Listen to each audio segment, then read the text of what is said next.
With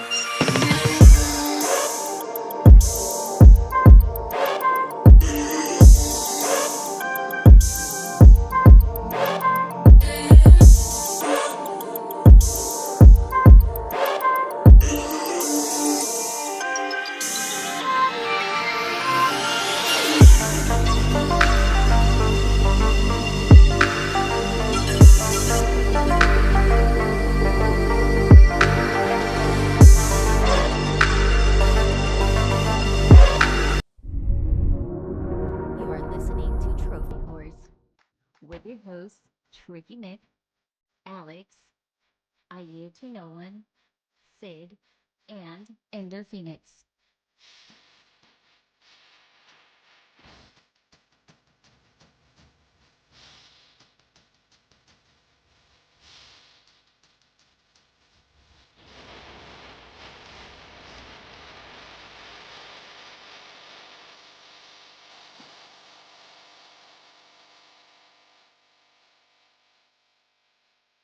Hello, everybody, and welcome to Trophy Wars. This is episode 728.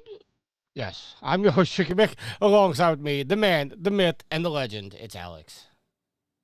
And the man who is currently vacationing in Rome, or as they say over in Italy, Roma.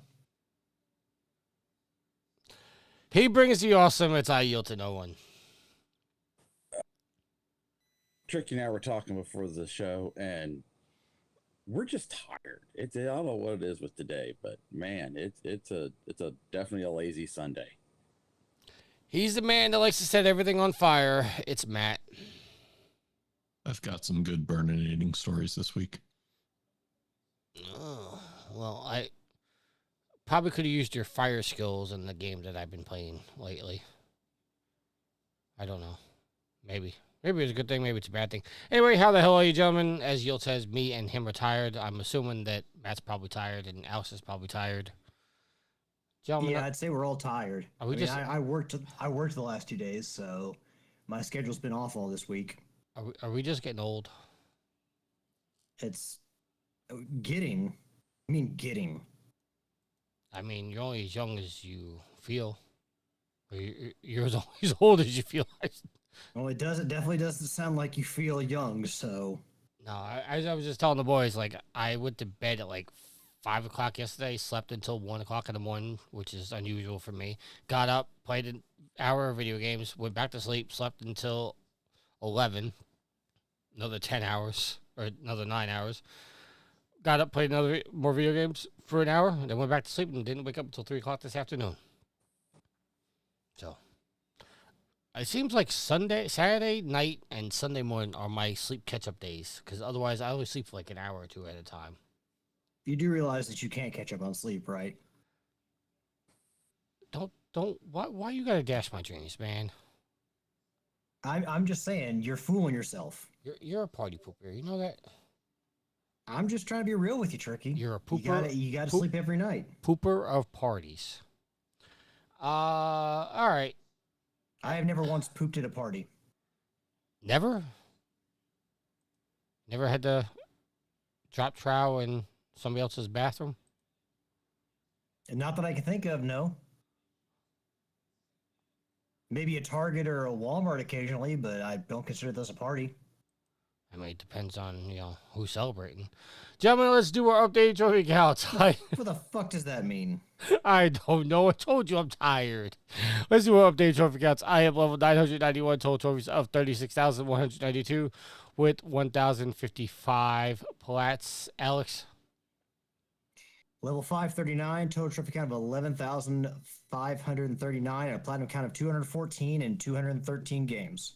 Nah, you won't be getting number 215 in the game you're playing. Yield? Related note starts next week as you're listening to the show, but next week as we're recording. Really unrelated. Oh, let's see here. Where's my trophy count? Backup phone. There we go. Level 549 with a trophy count of 12,214 and a platinum count of 233. Matt, any change with you, sir? No, no, no. But seeing as how the blackout starts today, maybe I'll make some updates this week. Hey, I'm not following it. What is your count, sir? Mine is 224, 1395, 0. Yeah, Sid is level 902, total trophies of 28,168 with 869 plats. I'm going to keep saying that until he gets another plat. Speaking of Sid, we do have a Sophie's Trophy this week. So let's throw it over to him for this week's Sophie's Trophy. Hello everyone, it's Sid again with your Platinum shout-outs for this week. But first I want to say thanks to Gaz for recording last week for me. I didn't really have time to do it last week, but I'm back on track this week. So let's start off with Mr. Goats a Lot with Marvel's Midnight Suns on the PS4 and also Carrion on the PS5. Good game, Carrion. Gaz Davis 11 with Asteroids Recharged on the PS5. Rolf Lowles with Evil West on the PS4. And Pee-wee ITFC with Assassin's Creed Mirage on the PS5. EDJ3DG with Marvel Token Fighting Souls on the PS5. I think that is a fighting game. I know it's called Fighting Souls, but I don't think it's a platformer or anything like that. Shotty Sniper 123 with The Amazing Spider-Man on the PS3. And Tainted Grail Fall of Avalon on the PS5. And MZ Nitro with Power Racing Bundle on the PS4. So there you go, guys. Not too many this week. I'm going to give it to, I'd say, Carrion and Asteroids Recharged, because I can imagine that's going to be a pain in the ass to do that one, guys. But that's it from me this week. Very short, very simple, very quick, much like me. And I will talk to you again next week.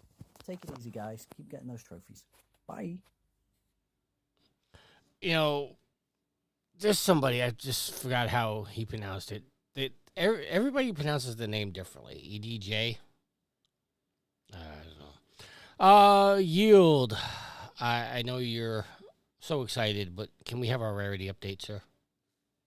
Yeah, once my phone wakes up, and then I click over to it. Week 7 in Division 1. Not too much change in the order of things in Division 1 this week. The top 3 remain the same, with Meats Goats a lot top scoring again.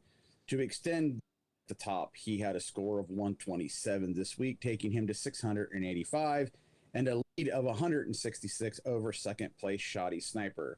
Shoddy scored well with 81 this week, keeping him in second with 519. Nitro moved beyond the 5-point mark thanks to 69 points. See what I did there, Tricky. There you go.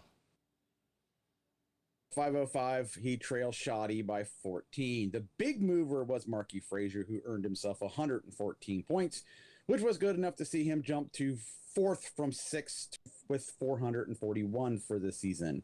He overtook Psychikist and Edge, the process, who dropped down to 5th and 6th respectfully. Psychikist is on 419 thanks to a 37-point increase, while Diego had 43 and moves up to 372. Myself added 14 points to my tally this week, which moves me to 329 and keeps myself in 7th. Doc Chicken 13 follows me at 8th, having scored 44 points, taking him to 222. Pee-wee moved up a spot to 9th with a score of 56. She leapfrogged Gareth and now sits with 218. Gareth, meanwhile, drops to 10th, one place above the drop zone with 189, having posted a score of 18 this week. The twos since the opening week remain there, rolling on the floor, laughing out loud. Z. He's got locked ground, not his typing. Having scored -3 for the week and falls to 61 points in 11th. He is above Eifert Hellfire 90, who earned 9 points this week but remains at the bottom. In Division 2, Like Division 1, the leader of the division top scored of the week, Alex posted 45 points to move to 564 and increases his lead at the top to 165. California sits comfortably in second with 399. He points over third place thanks to a 16-point increase. Redbeard Rick scoring Can't. trophies. What? Oh no, I coughed. Sorry. Redbeard Rick came back to scoring trophies, having been absent last week. He scored 18 and remains the nearest challenge to the promotional spot. The Grounded Gamer moved up a spot to fifth. He had 20 points and trails Rick by just 12 as he looks to mount a promotion charge. Quiet weeks for CJ and Mr. Teenage Mutant Ninja Turtle this week. CJ had 4. He drops to fifth with 271. And Priestley had one of the scoring weeks for points and trophies earned as he mustered 15 points, moving him to 223. 09 saw some of his big walk trophies mature, resulting in a negative score of 4, and saw his score reduced to 152, but he stays in 7th. Murray 2011 and Tricky scored similar to each to stay in 8th and 9th spots. Murray had 17, which puts him at 123, while Tricky gained another point back with 18, taking him to 120. Dupes 25 had another blank week, both from a trophy perspective and point one. He remains in 10th with 80. The Big Don and Dodge Williams saw them each score the best they have done for a few weeks. Don had 14, moved to 60 in 11th, and Dodge it with 15, giving him 57 for the season. In Division 3, the top 8 in Division 3 remain unchanged, like the top 2 divisions. We see another leader, highest score of the week, Dazafet, putting up 48 points, moving him to 547. He actually the biggest lead over a second place contestant. Shane Lizard hit 28 this week, moving him to 294, but the gap between the top 2 stands at 253. Duxie 14 closed the gap to Shane by scoring 40 as he remains in the promotional hunt. He now has 261 on the season. Resident Daryl sits 4th with 170 points, following a 14-point increase. Little ways back of the top 3 has a 44-point lead over 5th place Stink Palm, who lost 3 points, seeing him drop to 126. Waterfields 1 picked up 4 points to stay in 6th with 98 points. The Brain 76 remains 7th, but closes the gap on 6th by hitting 12 points, moving him to 94. 4 behind. Big Bernardo B secured 4 points, moving him to 42 as the bottom 5 contestants start to bunch up. Collide the 9th as she earns her first plat of the year, coming in Spider-Man 2. Her 12 points of the week moved her up to 37. Dat1 Seagull fell to 10th with 2 legacy points, boosting his score to 34. And the bottom 2 share 25 points. Darth Knight is in 11th, following a single point addition, and Departed 570 had 4 to bring him level. The rarest trophy of the week. In 5th, it is me with Running Wild from Generation 0 at a 6.72%.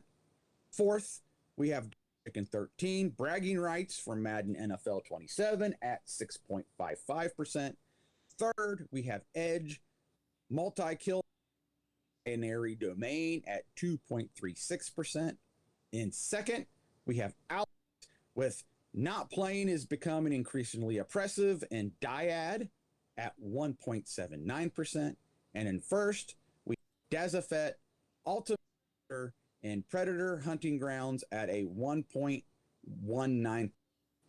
And finally, Gareth wants to let everybody know that the Plat of the Month polls will go July will go up on Monday. GTA 5 by California Wayne, Recreation by Gareth, Deadpool by Resident Daryl, Texas Chainsaw Massacre by Dazafet, The Witcher 3 by Meese Goats a Lot, Mortal Kombat 1 by Shane Lizard, GTA Andreas by Pee-wee, Halo Campaign Evolved by Edge, Sekiro Shadows Die Twice by Dupes, Assassin's Creed Black Flag Resynced by Meets Goats a Lot. And that's the rarity update for week 7. Well, thank you, Yield. Appreciate that, sir. You're welcome. All right, gentlemen, let's get into what we have been playing. Alex, we'll start with you, sir. Well, a lot of my time this week has been spent just playing Helldivers 2 and working on the newest War Bond. I bought everything but one item, the Melt-A-Gun. So I pretty much have grinded all I'm going to grind. We have major orders due, and I'm just going to let the community kind of pull me to the number of medals that I need to get the Melt-A-Gun. So, yeah, that's about all I've done in Helldivers this week, is just trying to buy as much as I can. Last week after we recorded, I got 2 more trophies in Dyad, 2 silvers, which were ultra rares. Again, that game is an ultra rare mine, so if you actually can stand the psychedelic nature of it and just the difficulty of it, then it's a great thing for the trophy rarity event, especially, as I said before, as no one is playing that game anymore. It's from 2013, and those ultra rares will stick. But mostly I have been playing, and Tricky referenced this in a little earlier, in a game I cannot get a platinum in because the servers are down, Assassin's Creed Brotherhood. I went to my local indie game shop, or one of them, and bought a used copy of Assassin's Creed Brotherhood. And I've been playing the Da Vinci Disappearance DLC. I've gotten 8 of the 10 trophies from that, I believe. It's kind of annoying because the trophies themselves can be done outside of the DLC. You can just do them running around Rome, but you have to buy the DLC in order to be able to unlock them, which is kind of silly. But the other 2 trophies, a lot of them are miscellaneous combat trophies, but there's 2. One just for completing DLC, the other one for getting full synchronization in the DLC and in the story of Assassin's Creed Brotherhood, which is weird because this may have been the start of that, where you had to get full synchronization to get an earned trophy in a Assassin's Creed game, because when Brotherhood first came out, the only trophies I didn't get were multiplayer trophies. And I'm currently sitting at 60%, 61% sync of the memories. So this may have been the turning point for Ubisoft, when they're like, hey, you have to get full sync in the Assassin's Creed games in order to earn the platinum trophy. But Assassin's Creed Brotherhood, one of my favorite Assassin's Creed games. To me, it's the best one. SEO, I think, is the best protagonist the series has ever seen. Italy, and in particular, in this case, Rome, is a fantastic setting for an Assassin's Creed game. It is a much smaller sandbox than the other games, but I think just expanding out the world and making the map bigger doesn't make it a better game. I think a more focused look and being able to run around Rome is a lot more enjoyable. I appreciate the smaller sandbox, and you still get a lot of the big monuments like the Colosseum, like the Pantheon, like Castel Sant'Angelo, and all the bridges, all the piazzas. So I mean, there's still a lot to see in there, and the more focused aspect of Rome has always been a lot better to me than running around these massive maps, which is part of the reason why I like Brotherhood so much. More focused. The whole aspect where you can call assassins to help you if you get in trouble, if your notoriety gets too high, has always been really cool in this game. And of course, this game is also the start of multiplayer in Assassin's Creed, which I was not... got some of the trophies, but overall I wasn't a huge fan of. But to me, the single player Brotherhood, the story, Ezio, to me it's the best Assassin's Creed game. And if not the best, I think it's up there, at least a certain discussion for being one of the best. Now, as I have gone back and played the PS3, some developers have sneakily added trophies to games I previously had 100% in. So I think this is going to be my last romp on the PS3 for a bit. I still want to go back and get some PS3 trophies on Mass Effect 3, but the DLCs for that game altogether cost $50. So I'm going to kind of put a pin in that for a bit, since I just spent $10 on the DLC for Brotherhood. And I've got until next year, so I'll work on those a little later. But the games that added trophies were Tales of Iron 2. I think Blood and Brine is the name of the DLC. And unlike the DLC that we got for the first Tales of Iron, it doesn't look like you have to beat it on Bloody Whiskers mode, which is the hardest difficulty. It looks like you just kind of have some story trophies to get, and that's what you're doing. So I got to go back and get trophies in that. And TMNT Splintered Fate added a new DLC, which centers around the Rat King. as the boss. So new boss, new trophies, and they actually also added a new character in Slash as a playable character. So new DLCs to get new trophies in. So unfortunately, I will not be participating in the PS5 Blackout because as soon as I get the trophies in the PS3 or on the PS3 for Assassin's Creed, I will be playing on the PS5 because I have some trophies to get and 100% to earn back. So but overall, going back and doing this trophy cleanup has been very successful. A lot of what I have left is just either games I really don't want to play or games that are, very difficult or games that servers are down. So from here on out, it's not going to be as fruitful. But I feel like getting over 100 unearned trophies and clearing those off and getting those in the bank has been a very successful stint back on the PS3. So yeah, that has kind of been what I've been up to. Aside from watching Ashley play Pokopia on the Switch too. That game introduced you to a lot of Pokemon real quick, and they all have requests like, "Hey, I want some accommodations, like build me a home, build me a bed, or I need some entertainment. So can I have a toy?" Um, and I asked Ashley, it's like, is it overwhelming with having all these Pokemon and having them all make requests? And she's like, no, because there's not really any negative consequence for not doing it right away. So, and even seeing 3 legendaries, not going to say who, but yeah, they throw a lot of Pokemon at you real quick. But yeah, that has been my last week in the realm of video games. Well, Alex, if you have $12 and you really want a Platinum and Brotherhood, you can get the SEO collection for the PS4 for $12 right now. I'm assuming they took all the multiplayer trophies out of it. Yes, they did.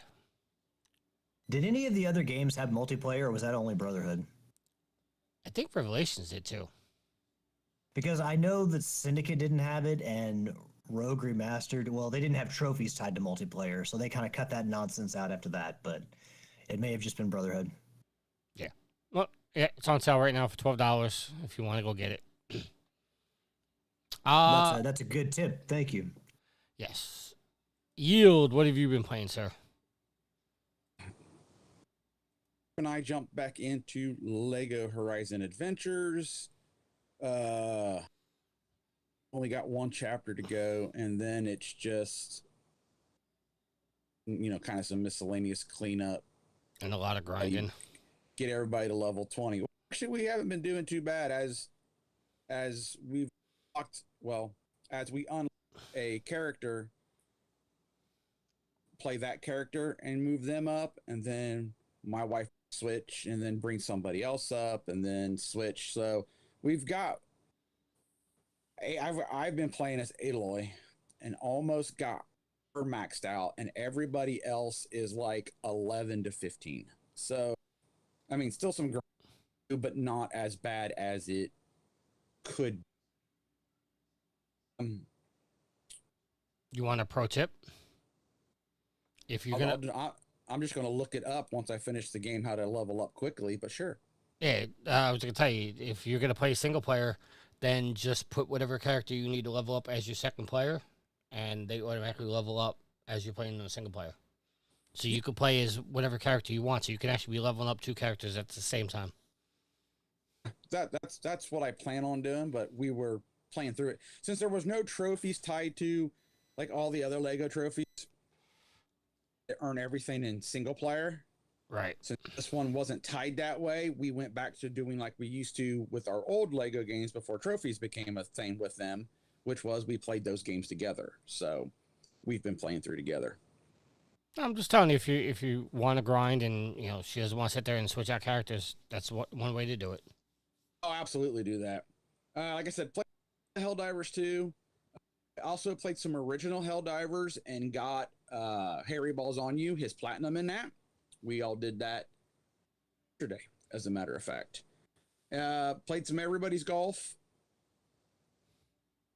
I have spent a lot of time on Generation Zero. Expand the map, find on the map, move the stone. That map is massive. But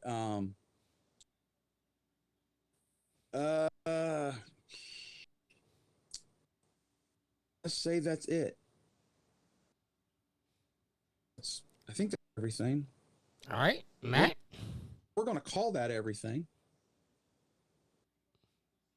I spent my last week just between a couple different games. The DLC for Doom: The Dark Ages, I progressed a little bit further, got yet another weapon. At the beginning of the DLC, they take away your shield, which has been a guiding weapon throughout the regular base game, and they take it away, within the first couple seconds of the DLC. So you have to work a little bit. They give you something new called the Chain Spear, which is your alternate. And then as I'm going through the DLC, I'm seeing all these icons that you're supposed to use your shield to get through. And I'm like, well, do I get my shield back? And sure enough, yeah, you eventually do get your shield back, and it gives you another upgrade path. So I was happy to finally get that back, start playing with that again. I did more split fiction with Kalai this week, and we played this one story I'm going to highlight. Sorry, guys, this game's been out for a little bit, so spoilers, but you get some dragons in one of the fantasy side story games. And it was cutesy at first, and then as you go through, the dragons get bigger and bigger and bigger until you get to a point. Kalai's dragon is kind of like a waterish dragon that can roll and knock into objects. My dragon ended up being like an acid dragon that melts metal and can fly a little bit. A highlight of the story was we're fighting something, and my dragon, obviously this thing that we're fighting is massive. My dragon goes up, rips out the eye, and then vomits acid into the eye socket, only to see the acid spewing out the mouth of the object of the dragon we're fighting. My jaw hit the floor. I was like, it was one of the most badass scenes in a game I've seen in quite some time. So we finished that level, and we have I think 3 more levels overall to go. So we should be finishing it up, within the next week or two. I put more time into Super Meat Boy 3D. I was able to get A+ rank on every Light World and Dark World map, and then got every bandage, which unlocks new characters in every Light World map. I've completed the second world light world, the second world light path, which I got A+ and bandages on all of the maps, and then I have to go back into Dark World and get the A+ on all those. And finally, as I hinted at the beginning of the show, did some burninating in Mass Effect 2 Legendary Edition. I'm playing one of the missions that I'm helping out one of the characters. It's like, oh, here's a flamethrower that you can get. I was like, oh, perfect. It replaces your heavy weapon, and I was literally melting faces as I was running up on enemies and teaching them why I do what I do. But that's really all I've been doing this week. Like I said, it's just a couple different games, but I haven't been spreading my wings too much, just trying to focus on a couple at a time. And I have been playing Division, obviously. Been kicking ass. Shout out to Rogue Gold, who put out a nice tutorial about good builds for the incursion that just launched. I haven't been able to beat the incursion yet, but I have been grinding inside the countdown for all this stuff, and I finally got everything I need. Now I just got to put the builds together and go try to run the incursion. Got my spam not spam trophies. I didn't get the plat because I didn't want to go over trophies. Playing another, I guess you guys would consider a spam game called Bullet Beat. It's not just holding down a button, so you got to put some work into it, but it does take about an hour to get the platinum. I'm working my way through that. And then, surprise, guys, I got 100% in a game that took me 14 years and 9 months to complete. You guys want to take any guesses what it is?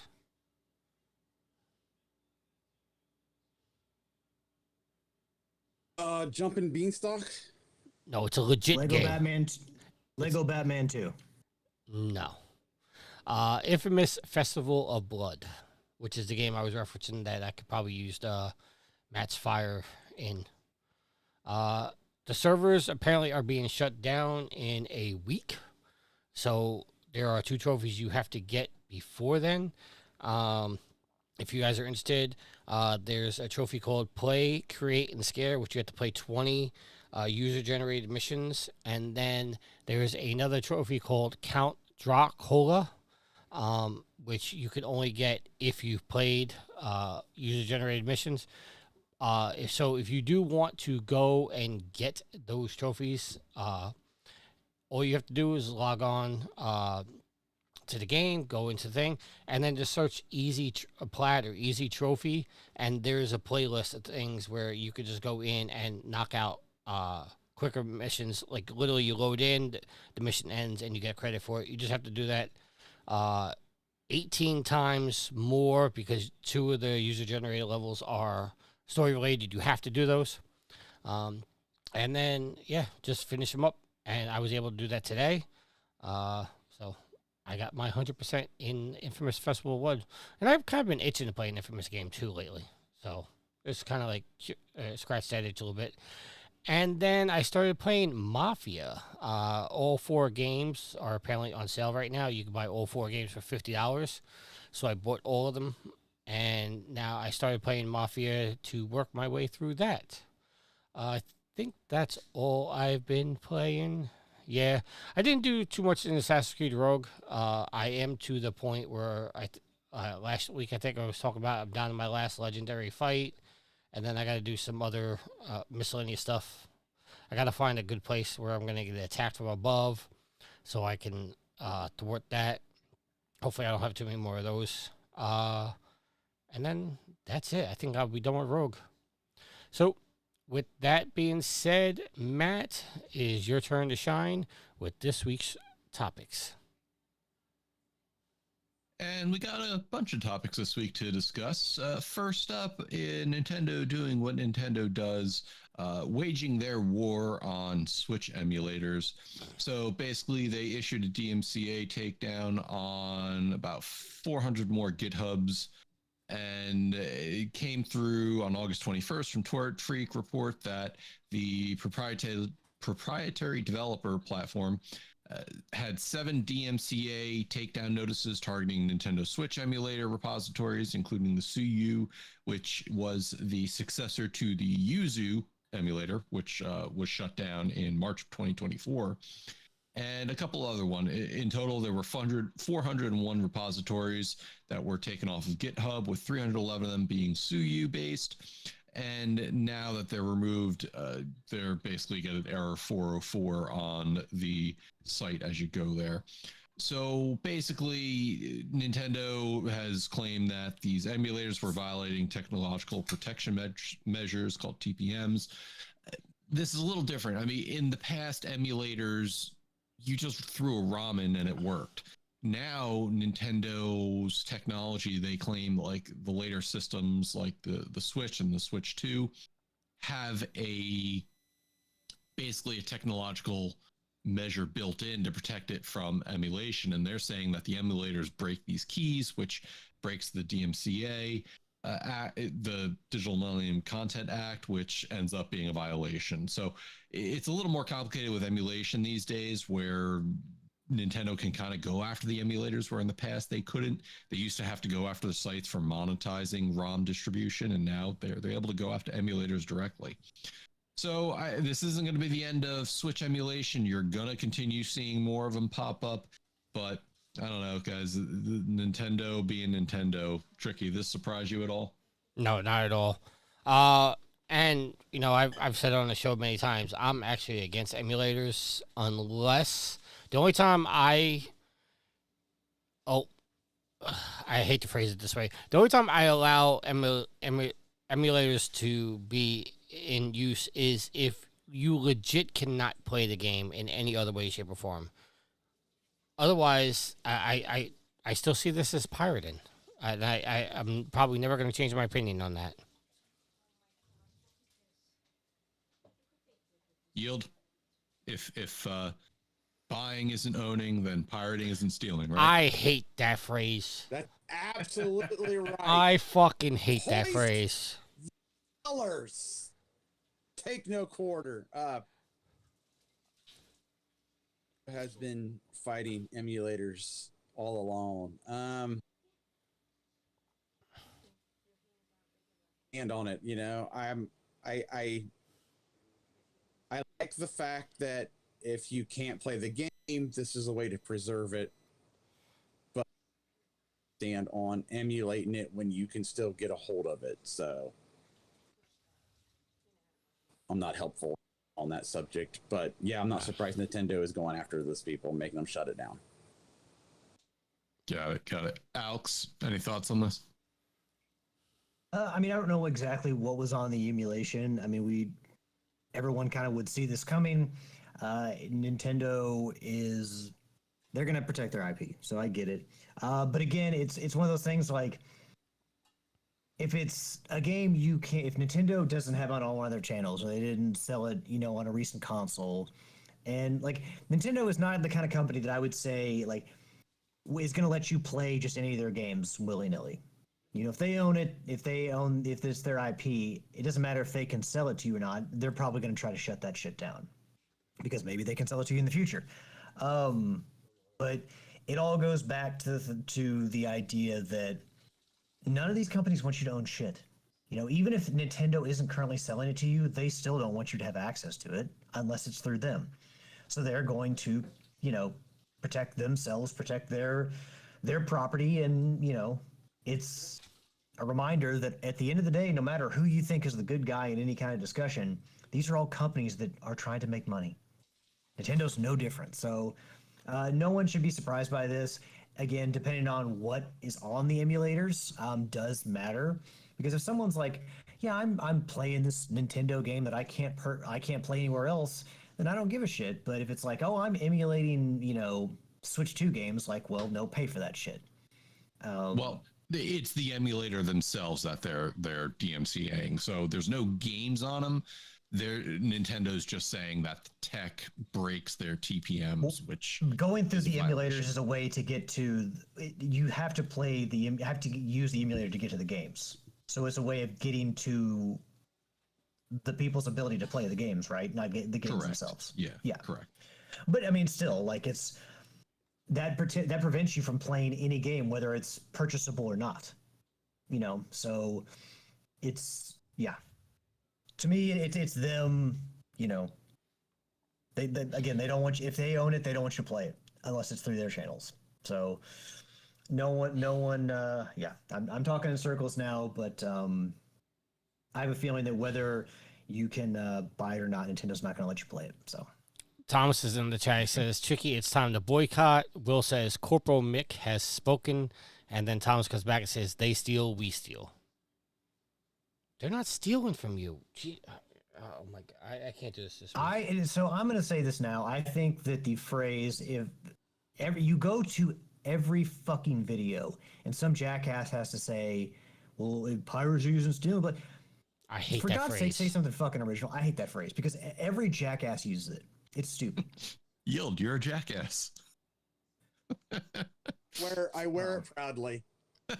Here's the thing. First of all, Yield's not out here stealing.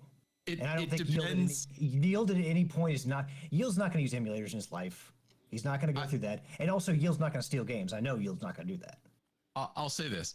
It's context. Everything's context. Listen, I pay money to lease a car. Not that I actually do, but just say if you lease a car, you're paying for it, but you're not owning the car. You're leasing it. It's the same exact thing with games. You're leasing a license to play it, whether it's physical or digital. It's just they have the ability to revoke digital. Hey, Matt. Have you ever seen a movie, gone to a movie theater and paid a ticket to see a movie? Yep. Okay. After that movie was over, you didn't own that movie. No, but you're paying for a seat to watch the movie. So that's why video games is very similar. You're paying for the ability to play the game as long as the company decides to grant you that access. However, a movie theater can't then turn around and make me forget the movie that I watched by revoking some weird license. Well, hold on. Hold on. Wait, hold on. No. That's exactly. Everybody, shut up. That's exactly why I said context fucking matters. Okay, I just wanted to say, Thomas in the chat says I own the DVD dipshit. That's not what we're talking about. We're talking about when there are other instances in this world where you go out and you spend money on something, and at the end of spending that money, you're done. Be it medieval times, a movie theater, a concert, whatever the case may be, you paid for an experience. You got that experience. That's what you paid for. You don't then own medieval times. You then don't own the movie. You then don't own the music or the video game. yes, physical media does give you the ability to keep it and play it more, but you never owned that product, so to speak. The point is, there are some instances where you pay for the experience. You go to a movie, you pay for the ticket. If you want to watch that movie again, you either pirate it or you have to wait until you can buy it on DVD, or you rent it again, or you buy another ticket to see it. And Matt, no, like you, I don't agree with your comparison, because if a company takes a game off a service, that doesn't delete your memories of the game. It keeps you from being able to play the game, but it's like a movie. You still have the memory of playing that game, like you have a memory of watching the movie. Except for the fact that the license you're paying for a game is different than going to watch a movie. The license you're paying on a game is to access that content and play. It's a different medium than going to see a movie. That's why I say it's different. And that's why I say context is important when you're talking about what you're actually buying or spending your money on. The problem is there's been a misconception for decades now that when you buy a game, you're paying to own that game. It's only been recently that, companies are highlighting saying, no, you're actually paying for a license to play that game. So that's all I'm saying. All right. Thomas in the chat has responded. There is a difference between an experienced and an actual ownership. Those are two different things. If that's the case, then bring back arcades, case closed. Man, fuck out of here with your rich man argument. If I own the disc, I own the game. Thank you.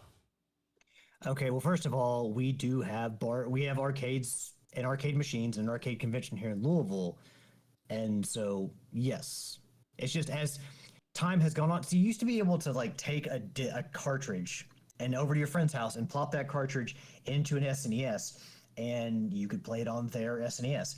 But now with technology, they have the ability to lock it down to where you can't always do that. And a rich man's argument, going to see a movie is a rich man's argument. Thomas, you're an idiot. You're a straight up idiot.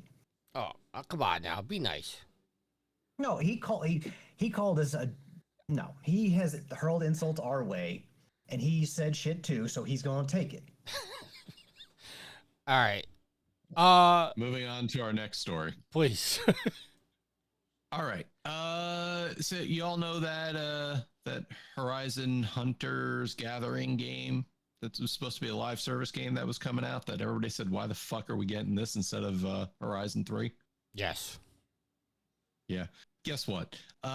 Received very poor feedback from the test group. So now the rumor is, Thomas, I'll have to say something like that again. Sorry, man. We're going to have to kick you out. No threatening here. Get the fuck out of here with that threatening shit. You look at this game, it got poor feedback. Then as a result, they are now rumored to be tooling it into a co-op experience with no live service elements. So does this make me interested? All right, Tricky, you want to take care of that? I'm doing it. What do you say? What do you say? Nothing. Don't worry about it. So what ends up happening is it's now potentially a co-op experience that you might be interested more in playing that's live service. So yeah, I don't know. I think it's weird. I think this is more failure on Sony's live service platform that proves that this isn't what players want out of Sony. Tricky, your thoughts? I'm kind of happy this is not a live service game. I always thought it was weird that they were making this into a live service game. I mean, I gotta admit, I was kind of intrigued a little bit, because if they could have made a game that, does have replayability and whatnot, I do think that Horizon does have the environment for it. The problem was always going to be is how they were going to incorporate it. I think a lot of people rejected the idea of this because they want to play as Aloy, and that's who their Horizon character is. And this, from what I understand, Aloy was going to be in the game, but she was not going to be playable. You were going to make your own playable characters, your own, your look and whatnot and stuff like that. So I'm I'm happy this isn't going to be a live service game, but I was kind of intrigued to see how this was going to go. I wish they would have released a open beta for people to try it for the public, because yes, they did do a playtest, but it was done privately, and we don't know what the game looked like, how it was. Also, now, from what I understand, is because a lot of the studio was working on this, they have a small set of people that were working on Horizon 3. So now this just means that entire group is going to be taken away from Horizon 3 longer. So now Horizon 3 is probably going to be delayed even further. And that's massively disappointing to me. So, yield. When this game announced as a live service, I checked out. So now that it's not, maybe I'll check it. I just want Horizon 3. Finish the. I would love that if they did. Alex, you interested in this game now, or are you just still saying F it? I mean, we'll see. I would have probably played Call of the Mountain if it wasn't VR, but Sony has pretty much bungled every single live service experience they've had, except for Helldivers, and that was made by another company. They just published it, so it's not surprising that this ends this way too. It's been just Sony attempted to get in on the live service train, and because they saw other people do it and make money off it and have popular games, except Sony has not been able to find the right formula. And part of the problem is that they have tried to adapt some of their more popular franchises, like The Last of Us, like Horizon, to a live service model, and maybe it just doesn't work. I mean, it's hard to, when people start out playing a game, as a single player experience or a story driven experience, it's hard to then try to mold it into something else, because the people who enjoy those games may not really want to play another type of game. So I'm not shocked to see this news, although I'm really happy that they just didn't scrap the project, because it could have been like The Last of Us multiplayer, the factions or whatever it was called. They could have easily just scrapped it and said, we're just going to trash this and move on. But turn it into something that can be not live services, making something out of nothing, or at least finding the silver lining and working with that and doing the best you can with that. Alrighty. Next story is, and my opinion, I'm still not playing, and I have no interest in it. I just want Horizon 3. What about Yield? Yield already answered. Oh, I'm sorry. I missed it. Apologize. It's all good. Next story. Double Fine, who split off from Xbox, have finished buying their publishing rights back to their games. So, that's good. Why do they have to Kiln Keeper? Why they have to buy them? Why they have to buy them? Because I assume there was something to do with the purchase deal that maybe Microsoft took ownership of those IP rights, and now they've gone back to Double Fine. Right. So, but didn't Microsoft say when they let the studios go that everybody was going to keep their IPs? It sounded like Microsoft was just going to give them back their IPs. Now these companies got to buy their IPs back from Microsoft? I don't know the details of the deals. All I can say is this is what they did. I'm just saying, they came into Microsoft with those IPs. Microsoft took over ownership because they own the studio. That's understood. But if you're going to let the studio go and you're going to announce, hey, the studios that are going, they're all going to keep their IPs, but we're going to have to sell them back to them. We're not just going to get them back to them. We got to make a little profit, Come on. That's bullshit. Well, I mean, like Compulsion Games, it's been announced that they retain the rights to their publishing rights, but did they have to buy them too? They put out South of Midnight, which was their most recent game, and that was created while they were under Microsoft. So I'm assuming Microsoft owned that. Well, that's one thing. But yeah, but I mean, there were games that Psychonauts. Yeah, Double Fine made that before they ever were bought by Microsoft, but they made Psychonauts 2 or finished Psychonauts 2 as part of Microsoft, and there were a few other games they put out since then too. So I would assume anything that they have is owned by Microsoft, and I mean, I guess Microsoft could be generous, but we also don't know the cost of what what it is being charged to buy these IP, but I would say that if Microsoft owned the IP, that I don't think it's crazy that the companies would have to then buy them from Microsoft. Well, I mean, in an ideal world, yes, they would be given them, but I think it's just nice that these companies are still around. Well, in the article, it says Compulsion Games recently come out and revealed that its game made under Xbox South of Midnight is self-published and owned by the studio. So apparently, Microsoft never owned South of Midnight.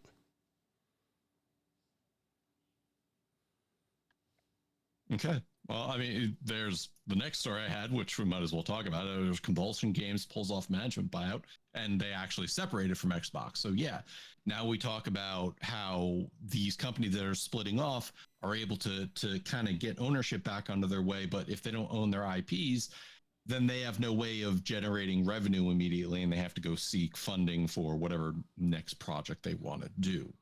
So, you know, it's good that that Double Fine was able to kind of get back under their stuff under their house. So that way they can maybe make some profit off of people wanting to buy those games and maybe support the developer. Yield, did you put in your 2 cents yet? I have not. Trying to remember if I hadn't heard Microsoft giving back the IPs. I'm glad that Double Fine got their IPs back, so that way, I want to do masters, or as Matt was saying, if people continue to buy the older games, then they generate the profit for that, and so good studios like that would not to their own. So I'm glad Double Fine was able to get their stuff back and still be a company. I'm trying to go back and read the actual words that Asha said. I'm saying you're a liar. I No. don't remember them saying that.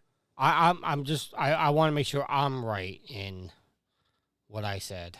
Well, I mean, the good thing about this is if these publishing rights are left to Microsoft, then there's a very good chance that Microsoft never does anything with them. I mean, Psychonauts as a franchise, not very successful, you know, critically very successful, economically not very successful.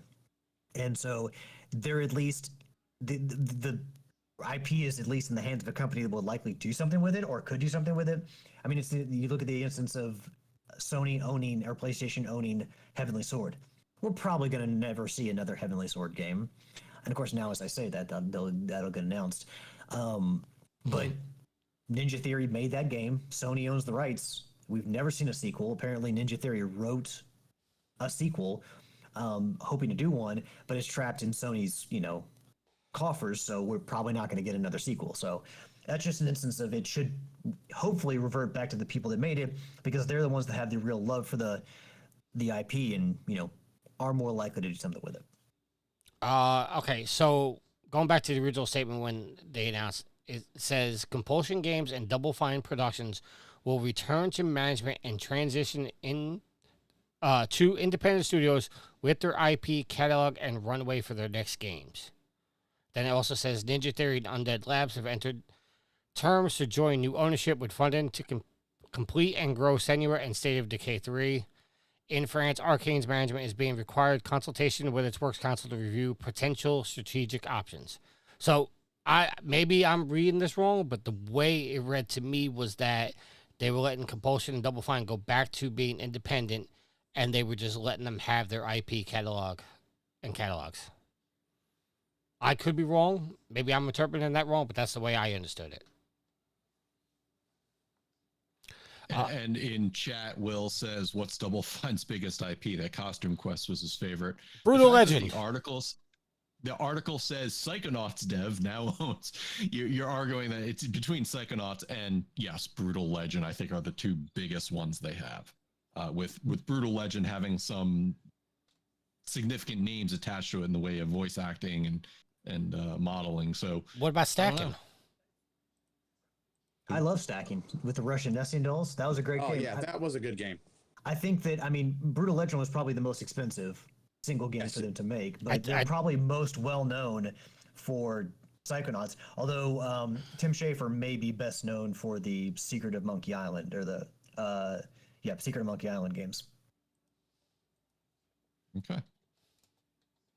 How do you boys feel about the price of memory climbing 500% in 12 months? I feel shit about it, Matt. Thanks for asking. Article from Tom's Hardware: memory prices climbed 500% in 12 months, up to 10 times the lowest ever tracked prices. Now, I bring this up because Tricky the other week asked me, what were you asking me? If you wanted to go to 60, did you want to go to 32 gigs or 64 gigs? I forget. I want to go to 64. Okay. Yeah, so Tricky sent me a message, was like, hey, I want to go to 64 gigs. And I was like, why? And why now? And you said that basically you were pushing close to the 32 when you were doing stuff, whether it was editing or gaming or all this other stuff. I was like, dude, no, you don't need to spend that kind of money. As of right now, with Discord going, Audacity going, XSplit going, and multiple browsers, I'm looking at my Stream Deck here, and my RAM is at 72%. Yeah, you have another 25% before you start worrying about things. You are not you're actually probably more bottlenecked on your speed than your capacity. Like you shouldn't be doing too much other activities with all that you just mentioned. Like if you're gaming, you're not running all the other stuff. If you're running all the other stuff, you're not gaming. And if you have 72% usage, that is absolutely acceptable. If I look at my performance right now, with Discord and 2 Firefox browsers, as well as other things, I'm at 15 out of 31 gigs, obviously much less than yours. But I'm not running XSplit. I'm not running all the other things. You don't need 64 gigs of RAM, because you know what would happen? You'd put another 32 gigs in there, and you'd be sitting at 40% usage. You would never go up to your total capacity. And then on top of that, you would have spent hundreds. You probably would have spent a quarter to 30% of what you spent on your computer to add that RAM right now. It would be a literal waste of money. So the reason I bring that article up was because of the conversation Tricky and I had a couple weeks ago about him going, I want to think about 64. No, don't do it. The larger problem here is obviously this problem isn't going away anytime soon. And Tom's Hardware shows a bunch of different aspects here, but basically the headline of the article: 120 gigabytes of DDR5 RAM is now $3,400. Wait, say that one more time. The last 128. No, the whole 34. Go ahead. I'm sorry. Jesus Christ! Can you make up your fucking mind? How much RAM for how much price? 128 gigs for $3,400. Yeah, that's insane. Yeah. So while I'm at it, do you guys have $3,400 I can borrow? I mean, If you stop buying Legos, you probably have 3,400 in a couple years. he buys knockoff Legos, okay? He doesn't even buy the real Legos. Maybe it'll take you 10 years. I just can't fathom it, because DDR5 is generally like, what you're putting in consumer hardware. It's not like what you're putting in server racks and shit like that. But to be fair, Matt, what I looked up, because I'm actually brought it back up right now. Corsair 32 gigabytes DDR5 RAM is $402 right now. How much? $402. No, I'm sorry. How much capacity? 32 gigs. Okay. So 32 times 4 to get you to 128. So 1,600? Yeah. Yeah. Yes, Will, I do buy pirated Legos. I call them preservation Legos. Sorry, I didn't mean to ask so- you, Matt. What's Lego gonna do? Come in and take my Legos back after they revoke my license for buying them? They're gonna tell you to Lego your Lego. Yeah. So yeah, What up? no, the RAM price is it was a really bad one. Yeah, that was RAM about price it. is not going anywhere anytime soon. So I'm sorry, guys, but the PlayStation 6, I'm now calling is probably going to be $1,200 minimum. All right, mark it. We should make records, saying how much we assume it is, and come back to it later. So Yeah, we can because say we were right. when I do that, I get called out and said, "Oh, you didn't say that." I think the PlayStation 6 is going to be at least $1,000, at least. We know it's going to be at least. I'm ticking that up a little bit more. Do you What think? was that yield? We're all in agreement that it's going to be at that minimum $1,000. Do you think that if prices come down, that it's potentially we could see like maybe a $700-800 console? Come down. Do you really think companies are going to let go of this golden opportunity? I think if prices get too insane, they're gonna have to. Otherwise, they're gonna turn around and say we're not buying anymore. I mean, like you just made the joke. Like, anybody have $3,200 you could borrow? Like, that's insane for just buying memory. Like, and you like for the PC builders, you still got to buy a graphics card, which are outrageously priced. You still got to buy a motherboard. You still got to buy a case. You still got to buy this. You still got to buy that. $3,200. Like, my PC that's sitting in front of me right now didn't cost $3,200.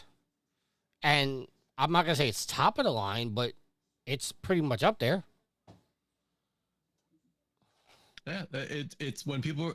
That's why I laugh when people go, "I'm leaving PlayStation, going to PC." It's like, are you fucking stupid? This is not the time to do that. I also laughed because I think I even said this on the show. It's like people go, "Oh, I'm leaving PlayStation, going to PC." I said, "Oh, so you're gonna go to a more expensive digital machine?"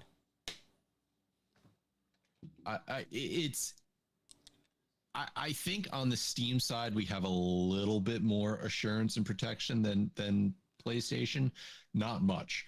And I think there's things you could do on the PC. And if you're going to spend the extra money, your digital game runner thingy should do more than just play games. So I look at it and I go, this is not the time to be making that threat to Sony. Unfortunately, they know that they've got people in lockdown, because jumping to a PC that can do the things a PS5 can, you're looking at 2,000 or more. So, did you see the news story today? I don't know if it came out today, but I saw it today. Where they were talking about like the top 1% of the games drive 97% of the Steam money. Everybody else doesn't really make any money. yes, I did see that article. I didn't include it here because there were some data things I didn't like about it, especially when you consider how much slop goes into Steam. It doesn't count the certain types of games, whether it's free to play or DLC only. There was also people saying, yeah, it makes sense because you got the popular games like Dota, and they're not counting Counter-Strike because that's a free to play game.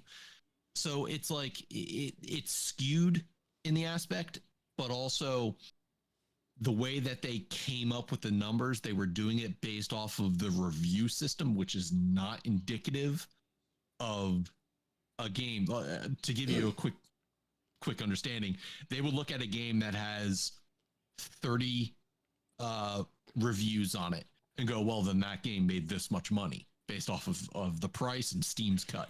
But that's not indicative of actually how many people bought the game. So it was people kind of using stats to prove their conclusion, as opposed to, or I should say, proving their conclusion before they really had any data. And that gets back to a lot of my complaints that people are throwing out fantastical articles without any real data or evidence behind it. This is circumstantial at best. So that's where I'll leave that one. Okay. I just saw the headline. I just didn't know if you saw it or not. Yes, I did. I read through it. I was like, well, this is stupid. All right. Final article before listener questions. This was the one that you linked, Tricky, from IGN. Yes. And my little title here, Circana, not IGN, says physical sales down to pandemic levels because all the IGN article was take Circana information. And basically the article title is physical video game dollar sales plunged to an all-time July low of just 85 million in the US.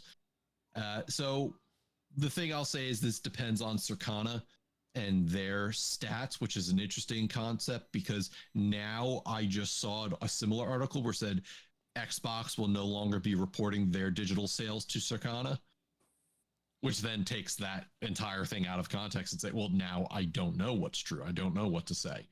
So it's hard for me to take this at more than face value when saying if they're going strictly off of what Circana says, but Circana's not getting all the data, is that truly the answer? Is that truly actually what's happening? I post to the group. I just shared it to troll Will in the chat. Listen, I this article does prove my point, but doesn't really prove my point that physical sales are going down. And that's why the market is going to where it was. And we've seen this happening for years. And again, and I'll say it again because Will is in the chat. I feel for all the collectors and the resellers, but this is the way the market's been going for years. I like right now we're supposed to be having a PlayStation blackout. Is there anybody on this show outside of Mac, because you played on PC, that didn't play their PlayStation today? Tomorrow, but I played mine today and I'm playing mine tomorrow. Right. I was at work, so I came home and mowed the grass, so I did not have the opportunity to. Well, I'm gonna play the PlayStation 3 and Assassin's Creed, so no, I will not be playing it today. But I played it yesterday, some Helldivers. Will in the chat says stop, or I'll let Thomas off his leash. Listen. Well, you know what? I'm gonna save my comments because we have a listener question that's going to address this too. So, this. Like I said, the blackout's the wrong way to go about your protest. If you want to protest, So, all right. That's all I have to say about here's this. the thing. Well, at this point, like, we ought to know that we're not going to convince Will. Anyone who's into digital, who is into the digital revolution, is not going to convince Will, and Will's not going to convince us. I'm not going to share any articles about this stuff because, quite frankly, again, you don't know. You weren't there to collect the data. We all have sources we trust. I mean, Tricky would, let IGN hold a gun to his head. Oh and my play God! Russian Will you roulette. stop with that bullshit already? But anyone who is a skeptic of the other side is going to be skeptical of any article shared. I've said it before, I'll say it again. You want to see this transition in action, go to a store, just like we saw with movies, just like we saw with music, and look at what they're selling. That'll tell you all you need to know. That is better than any data you can read on any website. So, and Tricky, don't be trolling people with stuff like this. I just did it. It's so see-through. We know, Well, it's funny because I posted the article in our chat, and Will responded with "Source isn't credible." Well, yeah, because it's IGN, and we all know that Tricky's on the take. But it's not. It's not IGN. It's Circana. IGN. It was an without IGN article. IGN. You shared an IGN article. Yes. Matt, did you put the other article where I posted with IGN and you linked it back to Bloomberg? Yes, because you linked an article. I forget which one it was now, but you linked an article that was saying something. And then I linked the Bloomberg article because all the IGN article was saying, according to Bloomberg. And then you came back with, the reason I like the IGN article is so that way you don't have to pay for fucking Bloomberg, which I get. That's exactly why I did it. But if you want quality news, go to the source. But you got to pay for it, just so you know. Yeah, luckily you don't have to pay for us, so therefore, you get all of this without any of that. You know, it's a little bit of a hypocrite though, because we literally, are reporting other people's news the same things. Like, you're basically saying, "Oh, stop listening to us. Go read the articles." Could you fucking not call us out on our own shit, Ricky? I'm On our just own show? listen. I'm just being honest. Will in the chat says the stores are being supplied by the very ones who are trying to kill the physical games. No argument for me. I mean, there can be an argument there, but I'm not gonna make it. No, but you know what you can make? Moving to listener questions. You know, you always do this when I'm not prepared. No, here's the thing. I'll make the argument. Good. If more people were buying the games, more product would be flowing to the stores, necessitating space for if more physical games discs. if more games were being sold in stores, the stores would have to buy more physical copies. Therefore, Sony and Microsoft would be getting more sales because once Sony sells it to the store, they don't care what happens to it. All right. That being said, listener questions. Time to check my social media. All right. So both questions are concerning the blackout. Will says, "How are you guys weathering the PlayStation blackout?" And James says, "Why not do the blackout around Wolverine's release? If you're trying to send a message, doing it with no big releases this week seems self-serving." I'm just gonna say, didn't I say the exact same thing a couple weeks ago? Listen, here's my thing. I've been waiting for the blackout to turn on my PS5. So, I'm gonna counteract all the people who are making a worthless effort this week. Will in the chat says 43% of players are participating in the blackout. I severely doubt that. And there's no way we're actually going to know if that number is actually accurate too. I'm sorry, Yield. I talked over you. Attention to how many of my friends log in this week. I pull up my friends list right now on my PlayStation. It's packed with people playing. Now, granted, there probably is some of them that don't give a shit, don't read the news, don't know that there's supposed to be a blackout and all that other stuff. But I've got 300, 400 friends on my PlayStation list, and I'd say a good half of them are on the line right now. If you're really that mad at Sony, you'd be willing to shut your console off completely and never play it again. Will in the chat until said you get the result that you want. Will in the chat says you guys must have missed it. The blackout is on until Sony gets the message. Well, I guess the blackout's going to be continuous. Actually, yeah. So what happened was this blackout was organized by Does It Play, the website that'll give you data on whether a game will play, whether it has day one patches, whether it requires online internet connection. So I think they heard the similar things that we've been saying all along and said, if you're serious, you will not just do it during a week. So they said, hey guys, we advocate for not turning your PlayStations back on until PlayStation gets the message. I think you're going to find how many weak people there are. So essentially, you paid $500, $600 for a brick now that you're not going to use. So have fun in the meantime, landscaping, knitting, painting, drawing, doing Mad Libs, whatever you're going to do to pass your time. Maybe you're just going to sit in front of the TV. Because it's going to be silly to go buy another console or try to go buy build a PC. I don't know, man. People, do what you want. Do what you want. As long as you are peaceably protesting, do what you want. But yeah, then I think most people will not be able to hold out for very long because we've all grown up playing video games. It's our chosen hobby, and you're not going to just flip to something else. And it's just silly to pay that much for a console and just let it sit there.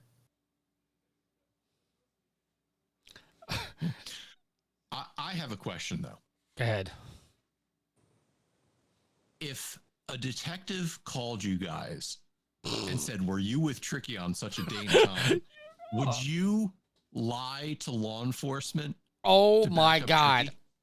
You guys are not loyal at all. Ricky sent me this text, and I knew it was a joke, so I didn't respond. But my response was going to be, and this is with all the love in the world. Go ahead. There is probably only 2 or 3 people in my circle that I would do that for, and you are not in that circle. That's fine. The love in the world. Yeah, you're there. No, it's funny because I sent that to like 10 people. And I have to admit, Alex was the one that gave me the most animated answer. Yeah, because I was like, bro, I'm in Louisville, Kentucky, and you're in New York, and they I, can track our cell phones, and they'll know instantly that I was not with you. Also, they will see this text, they can be able to pull this text message thread and see you trying to get me to agree to this. So no, Alex's please do not. Alex's exact response was, I sent a text message. I said, a detective was going to call you. I need you to tell them you were with me all morning.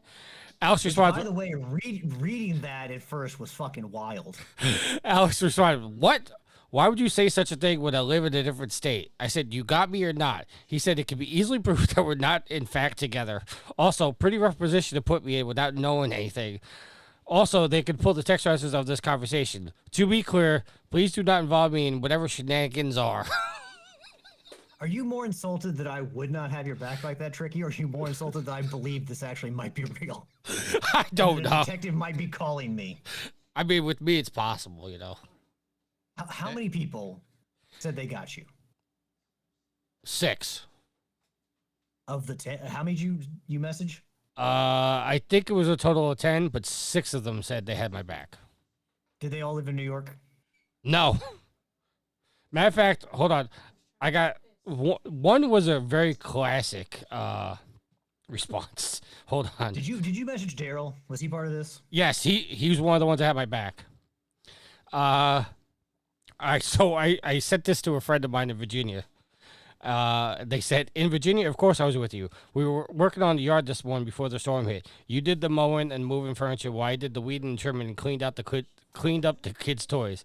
I then ran to the store because we were out of Dr. Pepper and soap, and then made us lunch or breakfast rolls, and we welcomed the dairy. I said, perfect. He said, we should really take this off our electronic device because my phone is safe. I still believe Big Brother's watching.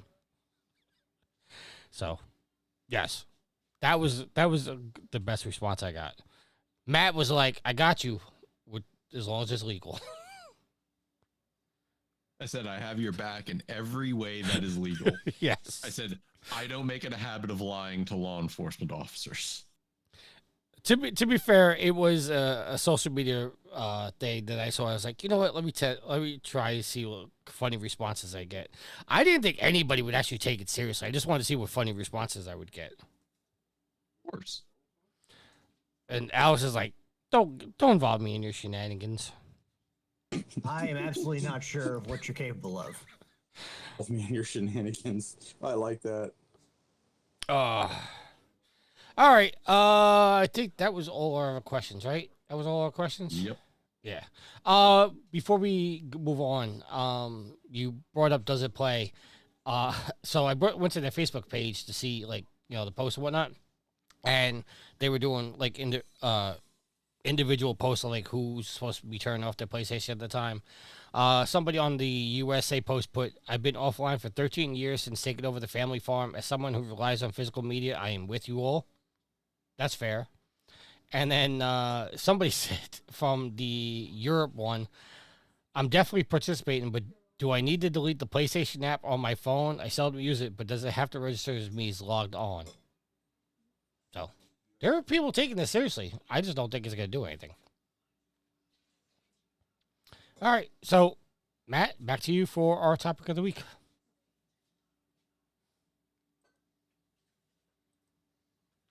No sound bite. I hit it. It didn't play. I didn't hear it on my end. Let's try it again. Hold on. Toe.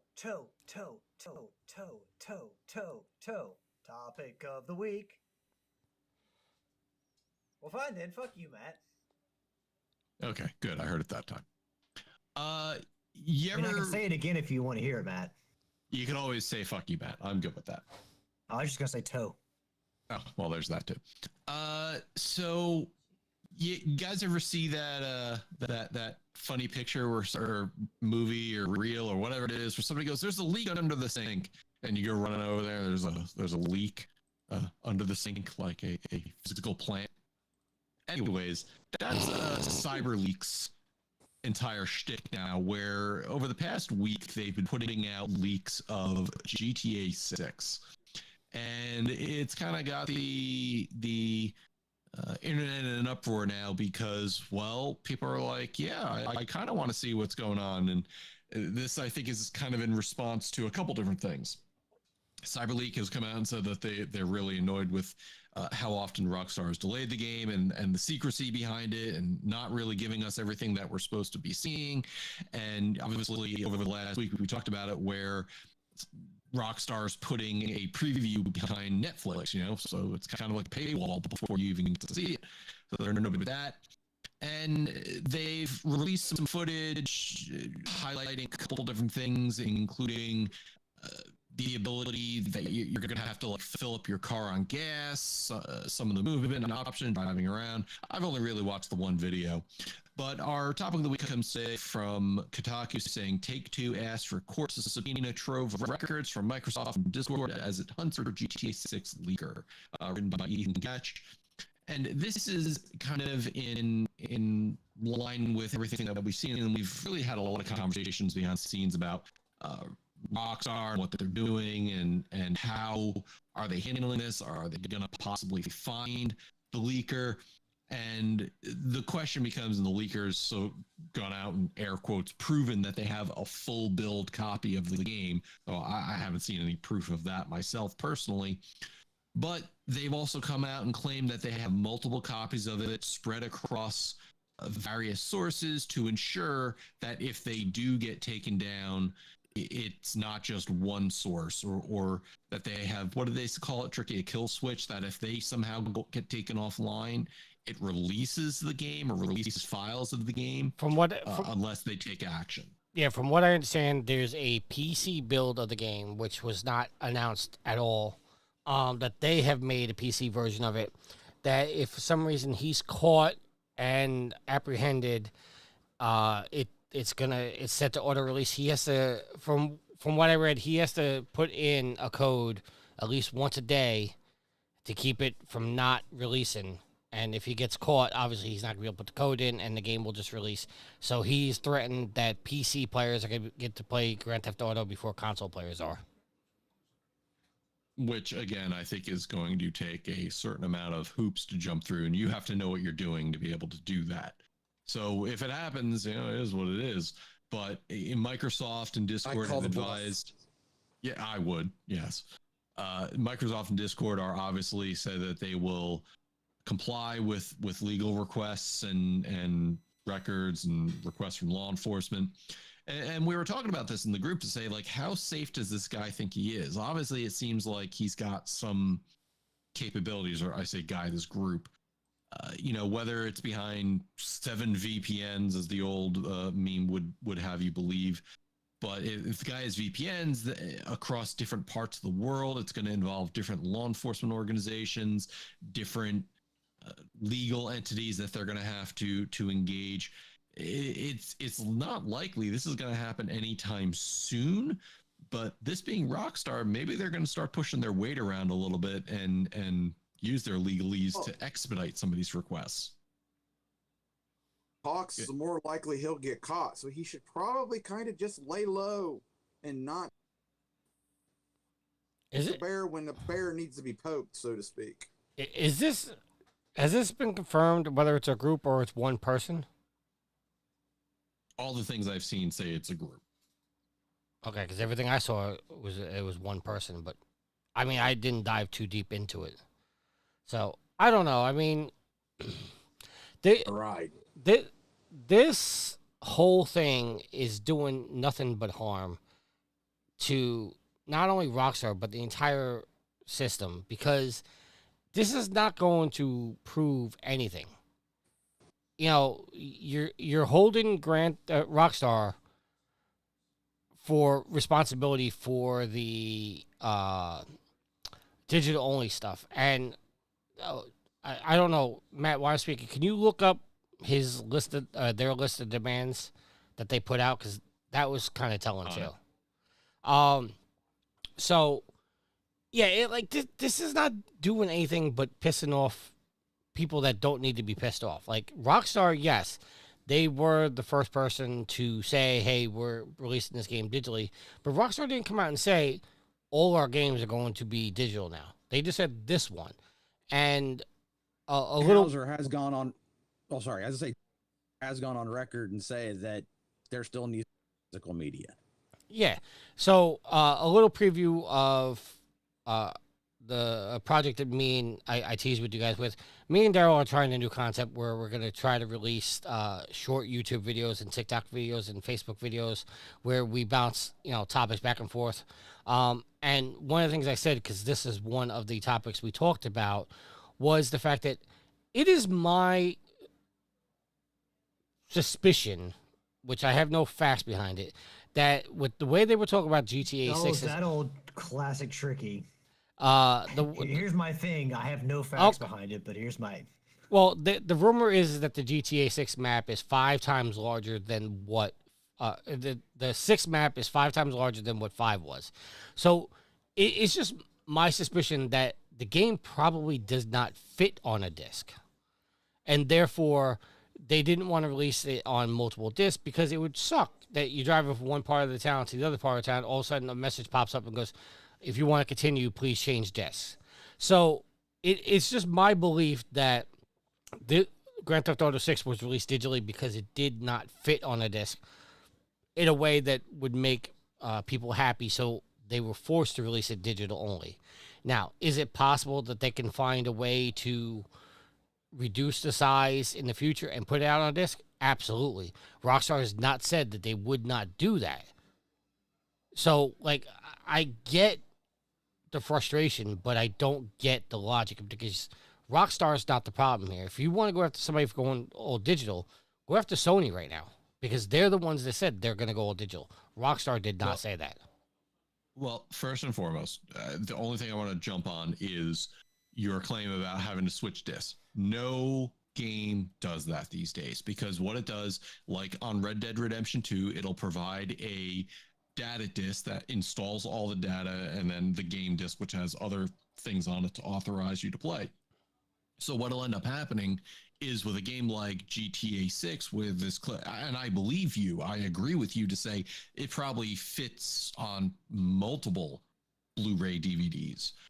And I think Rockstar didn't want to make a disc that they had to ship that would have like 2 or 3 data discs and a game disc. That you remember what it was like in the old Final Fantasy VII. Yeah, I was gonna say, wasn't the remake released on like 3 or 4 discs? The remake was split into 3 sections.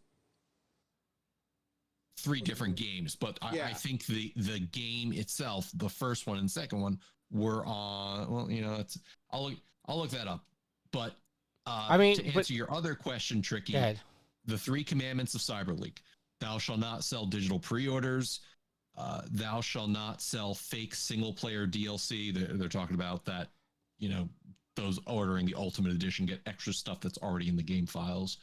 And thou shalt preserve single-player content. Games with single-player components must include offline fallback. So those are the 3 things that they want out of this. Okay.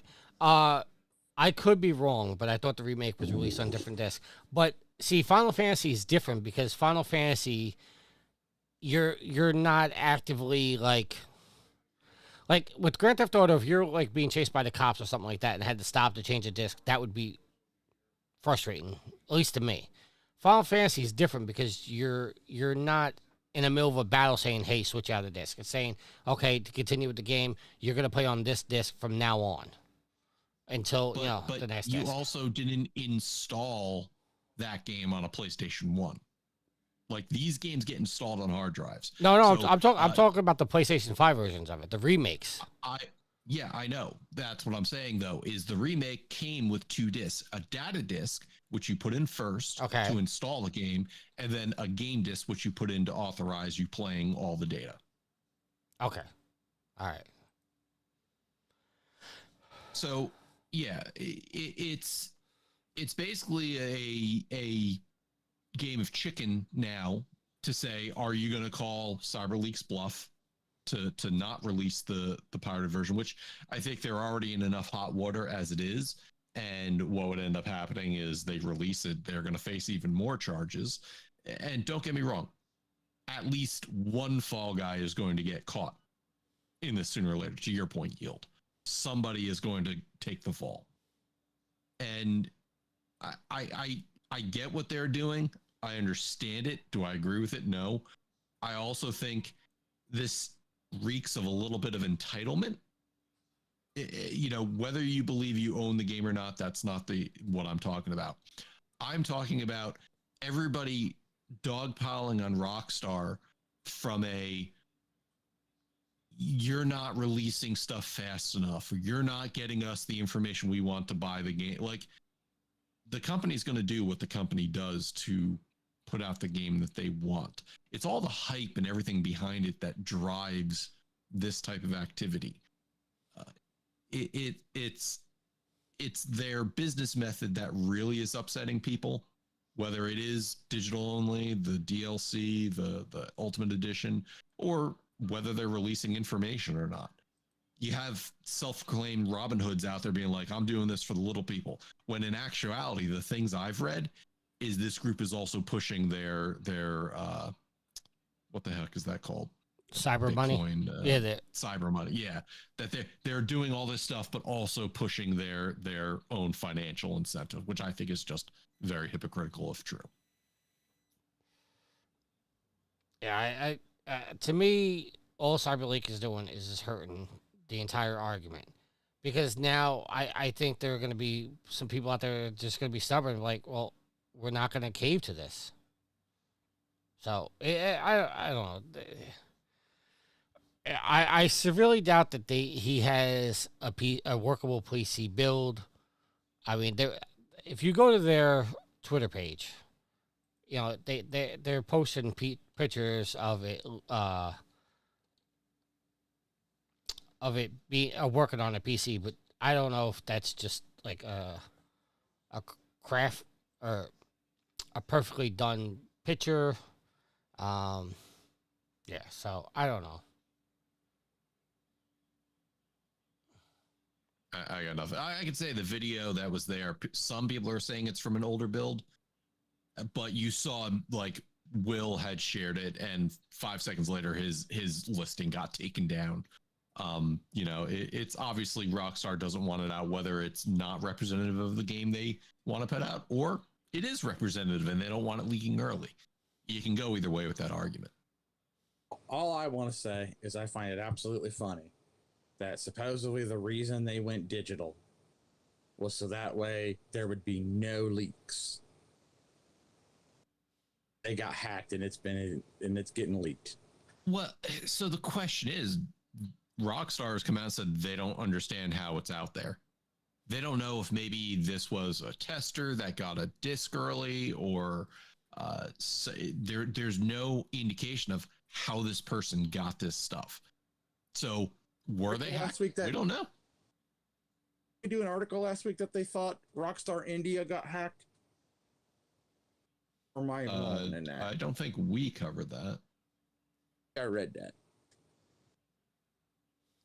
Yeah, I don't know. CyberLeak posted about their Cybercoin. They said their anti-Rockstar coin has gone up 1,338% in the last 24 hours. I've already burnt all my liquidity to show I'm not doing this for money. I could have left with $1 million, but no, I'm here to fight for the gamers. Biggest leak coming at 40 million market cap. Good luck. This is just stupid. This is where I say that's hypocritical, is the fact that they are then profiting off of a digital distribution system. Right. Which, by the way, you can't physically go buy. Oh. Alice, what do you got to say about all this? So I specifically don't know where to really start, but I'll say that I believe Yield when he says that was it Strauss Zelnick? Was he the one who said that he believes in physical media or whatever? Or was it Hauser? Was it the leaders of Rockstar? I'm looking up right now. But Hauser was one of the big studios that had said they were going digital after next year, and he came out and said that we still he said in an interview with IGN at San Diego Comic-Con, uh, companies companies should continue providing physical games as long as the consumer demand exists. He says, although he noted he personally does not mind buying games digitally. So I mean, I believed Yield when he said that came up. I don't believe Hauser when he says it, because if that's the case, then GTA 6 would be on physical media. And I mean, you could say that maybe Strauss Zelnick, who's the CEO of Take-Two, is like, no, you guys are not going to do this. But it's the Hausers, it's Rockstar. What the fuck is he going to do if they like, no, we're going to put this out? I think he is trying to stay away from any heat. But again, if they were going to put it out, there would be clarification. They'd be like, hey, in the future, this, blah, blah, blah. But no, all we know is a digital format. And it's not like, it's like a time exclusivity thing on a console, and you kind of you have contracts and you have to keep that thing under wraps. They could come out and say, hey, sorry for the confusion. We will come out with a disc at some point. But no, they're not. And if physical media was so important, of any game that they're going to put out, this is the game. For people who care about physical media, having a game on 2 discs doesn't fucking matter. I mean, I guess you could say that it's a giant open world sandbox, and like, how do you switch the disc when it comes to that? But like, do you ride into one part of the city? Do you got to put a disc in? But again, Matt says there's ways around that. It's not the way it really works anymore. So again, if it was really that important, this is the most important Rockstar game, or Red Dead Redemption 3, to put on physical media. So the fact that we're not getting that yet, or he can't confirm that, tells me that's bullshit. Or at least that's what I read into it. All right, Zelnick did say he believes that physical game discs do not, quote, make sense, end quote, for modern consumers, noting that digital distribution is dominant. He compares physical game media to vinyl records. Niche items, they may still exist for collectors, quote, now and then, end quote, but no longer drive the core business. That's what Zelnick said. I may be wrong, but I am... Well, of course, Strauss Zelnick feels that way. His name is Strauss fucking Zelnick. But...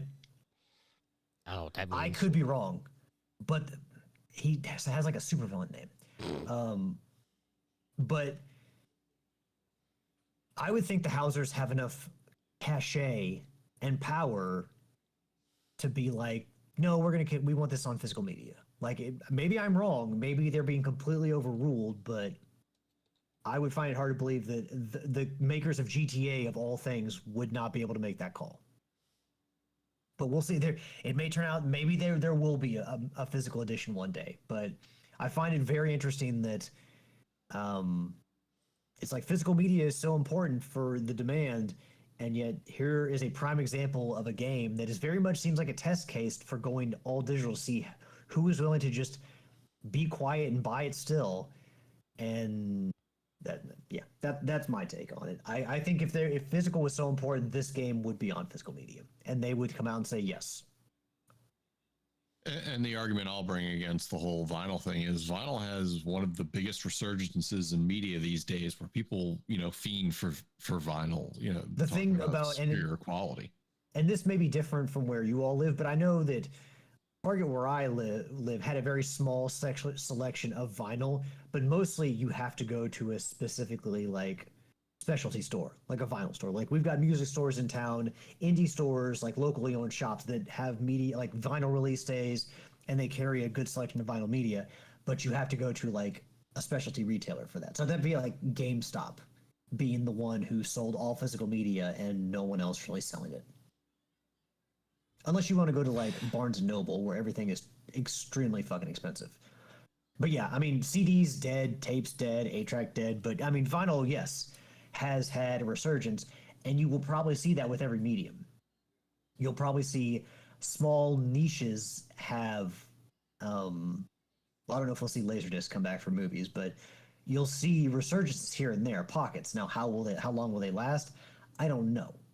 But yes, I mean, vinyl is an example of something that is kind of has had a resurgence. Alrighty. I think we've beaten this horse to death, so Tricky. All right, let's close out the show. Let's do some shout-outs. Yield your shout-outs. Shout out to Matt for recording and putting together the show notes. Shout out to Alex and Tricky for recording as well. Shout out for not only ups, but for putting together the community trophy event that we are of. Shout out to all the pimps and madams of the whoredom. Thank you for interacting with us, listening. To everybody who was in chat, hanging out with us this evening on the live feed. And yeah, that's it this week. All right, Alex, your shout out, sir. I want to give a shout out to the listeners, the fans, the fuel to the fire. They're just trophy whores. You guys are awesome. Thank you for continuing to propel us forward. And we appreciate your support so very much, because without you guys, we are not here. Give a shout out to my co-host, Matt, Tricky, and Yield. Shout out to Will for his awesome artwork. And last but not least, give a shout out to my awesome loving girlfriend, Ashley. I love you, hon.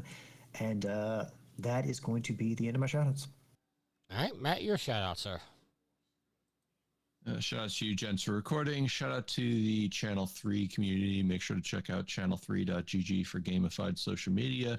A good group of people that, is really just interested in talking about games and how awesome games are and getting together to play games. And then shout out to MoV. Thank you for all that you do. And I want to give a shout out to everybody that was in the chat. Will, I saw Dark Knight in here too. Thomas as well. Shout out to you guys for coming up and recording. And shout out to Sweet Mama D and all the listeners. And if there's nothing else, until next week, happy trophy hunting. Yeah. Later. Support your local indie game shops.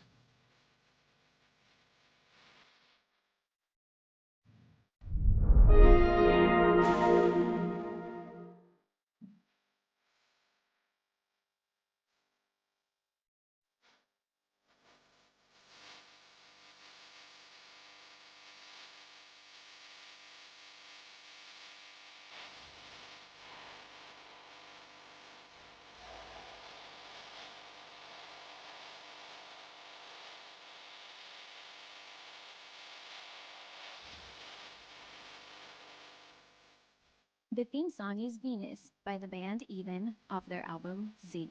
Permission granted by the band and 12 Stone Records. You can find them on Facebook by going to www.facebook.com/evenphilippines.